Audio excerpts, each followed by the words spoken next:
RMC Estelle Midi. Serroussi n'a pas tout compris. Bonjour Vincent. Bonjour Estelle, bonjour à tous. Vincent, aujourd'hui vous ne comprenez pas pourquoi Gabriel Attal affirme que les classes moyennes sont sa priorité. Bah non, la priorité de Gabriel Attal, c'est Gabriel Attal, hein, ne vous y trompez pas. On est gouverné par un BDE, excusez-moi, le mec a 34 ans, un homme charmant et travailleur, hein. Mais bon, j'ai écouté son discours de passation de pouvoir hier. Quand tu arrives à regretter Elisabeth Borne au bout de 8 minutes, c'est fort hein, quand même. Hein. Bah, en termes de charisme et d'éloquence face à Attal, Elisabeth Borne, c'est Martin Luther King, hein, excusez-moi. Non mais bon, c'était quand même un beau discours, hein, le discours d'Attal. Il a refusé de faire rimer la France avec le déclin, ce qui est pas très dur hein, parce que les deux mots ne riment pas, hein, mon Gabi. Ça c'est la sonnerie de portable de Fred Hermel quand Gabriel Attal l'appelle.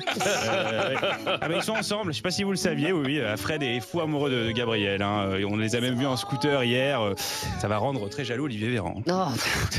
Et qu'est-ce que vous retiendrez quand même du passage d'Elisabeth Borne à Matignon, si tant est que vous reteniez quelque chose? Tout à fait, je retiens son discours de fin, hein. Elle a adressé un message personnel à toutes les petites filles de France, hein. Elle a dit: croyez en vos rêves, ne lâchez rien, soyez ambitieuses et vous aussi vous pourrez vous faire virer au bout de 2 ans. Voilà, c'est une bonne remarque. Bon, en tout cas, Gabriel Attal a du travail, et notamment à Lyon où les cambriolages se multiplient dans les petits commerces. Allez, qui c'est les plus forts? Évidemment, c'est les Verts. Merde, pardon. Oula, non, je me suis trompé de son. Oui, autant pour moi. Excusez-moi. Non, oui, c'est vrai qu'à Lyon c'est compliqué. Même les cambrioleurs hein, sont en crise. Hein. Avant, ils volaient des banques et des hôtels particuliers. Maintenant, ils volent des comtés et des mangues. Oui, les petits commerces, etc. Bon, en revanche, les autorités lyonnaises ont tenu à rassurer. Hein, pas d'augmentation des cambriolages. La tendance est stable. Hein, pas plus de 400 par jour. Ça bouge pas. En tout cas, certains cambrioleurs n'hésitent pas à publier le visage des cambrioleurs. Certains commerçants n'hésitent pas à afficher le visage des cambrioleurs sur les réseaux sociaux. Tout à fait, Estelle. Oui, ils affichent le visage de leurs cambrioleurs pour tenter de les retrouver hein, sur les réseaux en prenant des captures d'écran des caméras de surveillance. Il y a un magasin d'ailleurs de films érotiques là, qui a été cambriolé à Lyon. Il y a des photos de Thierry Moreau qui tournent un peu partout sur les réseaux. Je sais pas si vous avez vu. Moi, en tout cas, j'ai essayé du coup de faire un petit peu pareil, mais j'ai pas trouvé de photo des impôts. Du coup, j'ai mis une photo de Bruno Le Maire. Voilà. J'ai dit: ce mec me prend 20% de mon salaire tous les 3 mois. Si vous le retrouvez, voilà, ce serait pratique. Vincent, dans Estelle Midi, on a aussi parlé de ces touristes qui se plaignent de l'accueil que leur réservent les Français. Pauvres touristes. Oui, on reste à Lyon justement. Oui. Oui, on a vu une vidéo d'une touriste américaine qui a fait polémique sur les réseaux. Elle a expliqué en pleurant qu'elle se sentait isolée en France. Hein. Et quand tu vois la vidéo, tu comprends pourquoi personne lui parle. Hein. Oh my God, I hate Lyon. It's so bad. I don't like this city. I just don't like it. C'est un enfer.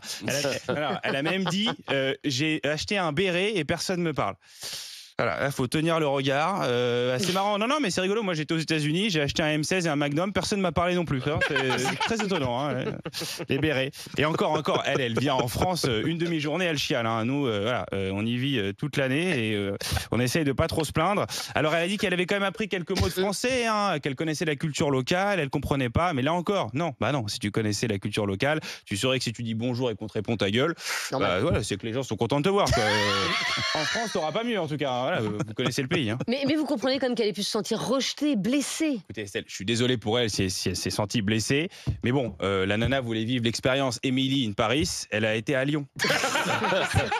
mais qu'est-ce que tu veux faire pour elle, franchement? Comment tu veux prendre son témoignage au sérieux, quoi? Bientôt, elle va nous dire: je comprends pas. J'ai vu Ratatouille, j'ai été en France et les rats ne parlent pas. Mais qu'est-ce qui se passe? Je ne comprends pas. C'est pas possible, Estelle. Les touristes viennent en France avec une image façonnée par Disney, évidemment, qui se sentent un peu déboussolés.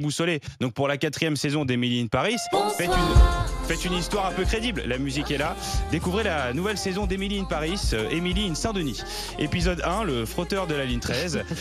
Épisode 2, Manif à République. Épisode 3, retour d'urgence aux États-Unis. Voilà, bon visionnage à tous. Merci beaucoup Vincent Serroussi, tous les jours à 14h30 dans Estelle Midi et en podcast bien sûr sur rmc.fr, l'appli RMC et toutes vos applis de téléchargement.